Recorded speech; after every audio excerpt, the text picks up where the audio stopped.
Bro, we were about to record a totally different episode. So, and then literally the news come across our desk about half an hour ago. Massive changes to our industry. In particular, so SMSF borrowing. So basically, the Greens have pushed through some policy about, again, 45 minutes ago, that has banned borrowing inside SMSFs for residential property in Australia, which is a massive move. That's huge. So, we can read headlines from everywhere. Again, we've had 45 minutes to prepare. We weren't warned about this. It seems like the Greens have sort of just popped it straight on the radar, right before they're about to press the go button on their support.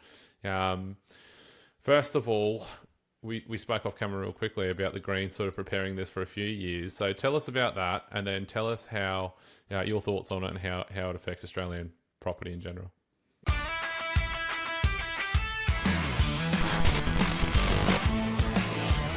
Yeah, and yeah, we'll caveat it with if we haven't had a whole lot of time to research, but it is quite pertinent.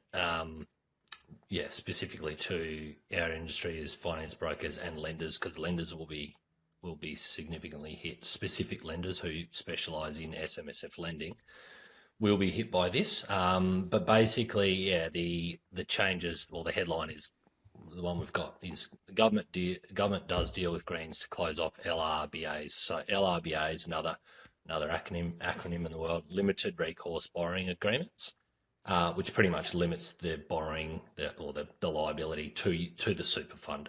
So what we've seen kind of in recent times as people's borrowing capacity has capped out in normal, whether it's trust or company or individual lending, they've then turned to self-managed super funds, SMSFs, to then continue their portfolio because they're kind of ring-fenced. They don't take into account, apart from your contributions, as in like you contributing into your own super, whether your 20-30%, they'll ring fence that, like you've mentioned in previous podcasts. I think there's no living expenses. SMSFs don't eat, so people can then generate more assets in those SMSFs. But what a lot of people were doing was, and again, I've tried to pull up the stats. It says there's 653,000 SMSFs. Mortgage 653,000 SMSFs that have a mortgage? No, this is SMSFs. Okay. About 17.5% of all SMSFs have lending, by what I've seen. Again, don't quote me. We'll fact check this and fix it if we need to. But 70%. It's not a huge amount, but it is a significant amount of assets that are mortgaged.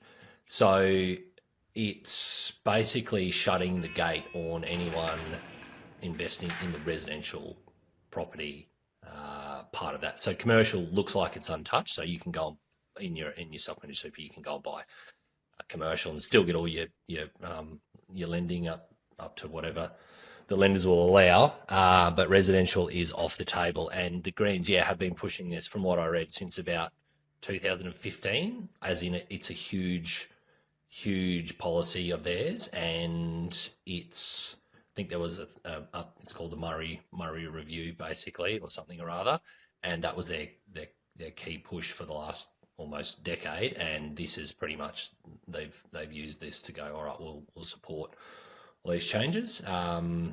Basically, to come out of that review was a whole lot of the Greens' major push is housing affordability, massive housing affordability. So they're kind of stopping anyone investing in residential properties. Again, if you've got an SMSF or a residential property in your super, you cannot go and live in that. You cannot holiday in that. Commercial, there's different rules for running businesses, but you cannot effectively pretty much even go to that place. You can't benefit from it at all. So it is specifically just an investment. And if we look at all the changes and all the budgetary policies that have come out, what's the overarching change they want to make is stop investors, open it up for first home buyers. So stopping the residential side of this, which is where everyone's kind of, last resort, I'll get another resi property. That's now off the table. So therefore, should be open up to people who aren't investors, i.e. first home buyers, next home buyers, home buyers to live in those properties. I mean, it'd be interesting to see the data, which will no doubt flow out in the next few days about, how many of those you said 17.5% of 653,000 properties actually have borrowing in it.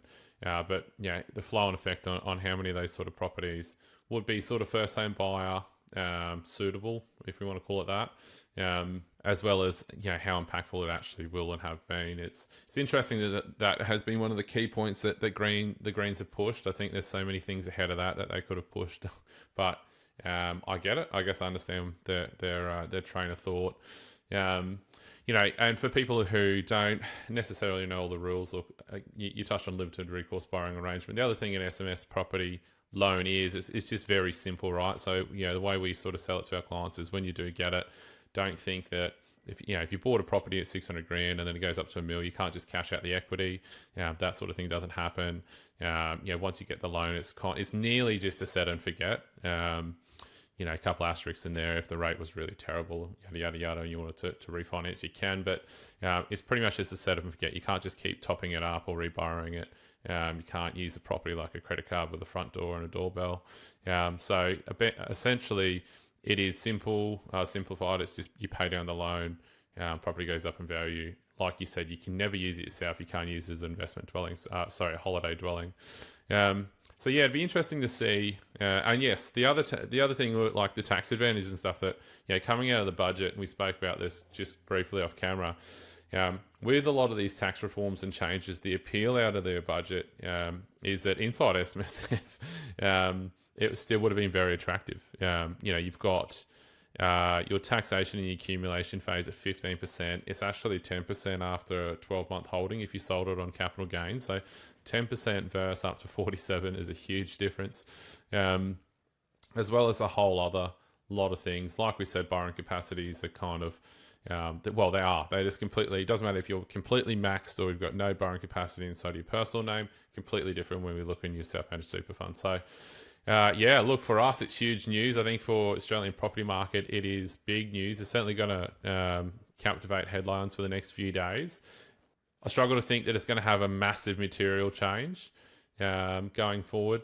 One thing inside a self-managed super fund properties, you couldn't say, do a construction loan. It's basically to meet a SIS Act, which we won't go into that. Basically, the rules inside of super is it's got to be income producing from day one. So you've got to have an existing dwelling or a turnkey brand new dwelling. So, again, it's a little bit of a shock because I think the appeal, as we spoke about in previous podcasts, the appeal for existing homes, isn't really there now for a lot of investors. And I guess this kind of did present, a lot of SMSF borrowing did go to turnkey new products, which essentially does provide a rental solution for someone. It doesn't help first home buyers, but it does still help materially Australia's undersupply of housing. So, look, again, we're kind of, we didn't see it coming. No one did. On that, we can...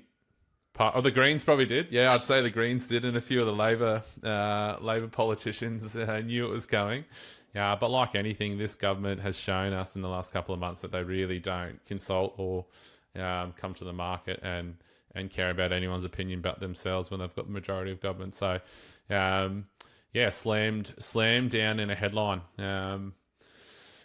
But on that, okay, what can you still do instead of an SMSF borrowing? You can still purchase commercial property. So it hasn't said anything about commercial property. The thing goes to my head, or the thing I don't have the answer for. If people have committed to off the plan properties inside of their SMSF now, yet to be completed in say 1, 2, 3, 4, 5 years time, and the rules come into effect sooner. I know that the rules will probably date based on a contract. I'm reading here 45 days transition period. That's not that I'm too worried about. I'm more worried about, okay, if you're off the plans 3 to 4 years down the track, and you go, okay, no, it's protected by the contract. Okay, but what lender's going to give you the loan? I'll tell you right now, if I was a lender with, creating products and taking in applications, if they're the new rules, I would stop the product. If you stop the product, you can't get the loan. If you sign the contract under that agreement, then you're going to probably struggle to find a lender that will meet and have that product available in 2-3, in multiple years' time. So, all question marks we don't know the answers to. Huge news. If you do have property inside SMSF, or you're considering, or you've just about pulled the trigger, get in touch with your finance broker. Have a chat with them, get in touch with your accountant as well. But it seems that at this stage, see you later. And when I say see you later, it was, kind of reintroduced in 2011. It was a big thing sort of pre-GFC. So anything else you got to add to that, bro? No, it's probably just, well, yes. I'm not saying no, but yes. No, then proceeds to talk. Yeah, nah. Next time, you kind of said why. Just sit there silent. Yeah, why did they do this over other policies? I mean, it's kind of probably, there's plenty of other policies that they probably haven't and could have introduced, but I mean, this is probably going to grab, being in the environment that we're in at the moment, this is probably the best grab for them. It was basically like that. The whole budget policy that came in, almost made super look like it was probably the next step to get your investment in, rather than following that normal process of, well, not normal but standard, more often chosen path of maxing out your borrowing capacity. Put it this way, like post budget, I've seen a lot of social ads with a pretty prominent bearded lad, young fella going, "Do you have 200k in your SMSF? If you or inside super, if you do, contact me. I'll show you how to maximize property post budget." So, those ads now, they probably Meta's just got the cancellation probably half an hour ago. So it's killed a couple of other strategies. Exactly. And so it was a kind of an easy get for the Greens to go, well, we've got this position of power, because if people don't know, the Greens are kind of like, it's not just coalition versus Labor. It's got all your smaller parties that support. Yeah, Pauline, she's more often than not supported, the Liberal side, the coalition side, rather than definitely not Labor. But the Greens have got, the Labor's got the Greens. So when everyone says, Labor's got this huge amount of power, it's also a lot of power from the Greens as well for them to support these policies. So they probably looked at it and gone, well, we're in the best position of power, as the Labor is as well, to make this happen right now. You want our support to push all these controversial, huge, they've made an impact. The budgetary policy has made a huge impact over the national property market, for sure. So they've kind of, like the Labor government did, have struck this at the right time for them to get their policies through. And then on the other side of that, it's just another thing that's being rolled out that people like. It's making people change their entire strategies that, they maybe just consulted with accountants and financial advisors on, all right, we'll look at some more super stuff. Gone. Yeah. So now it's all right, back to the drawing board, and they're not talking to people. They're not talking, this is quite, we don't do a whole lot of SMSF lending, but we do a significant amount, and no one consulted us. Like, not that we are the people talking to the Greens, but no one. It seems like straight away, Mortgage Association Australia and our other governing bodies have basically already come out and said, we didn't know. So so it's like, nobody has a say. The losers in this are basically all the big time of the specialist lenders that do this. We've got other. Yeah, I know specific brokers that just do SMSF lending. Yeah, and also, the investors, again, these aren't just, because the thing is here, it's like, this is only, you can still buy residential property in your SMSF if you've got the cash for it. Yep. You can't lend. So the people who've got the cash, they're wealthy enough this not to affect. So who's it affecting the most?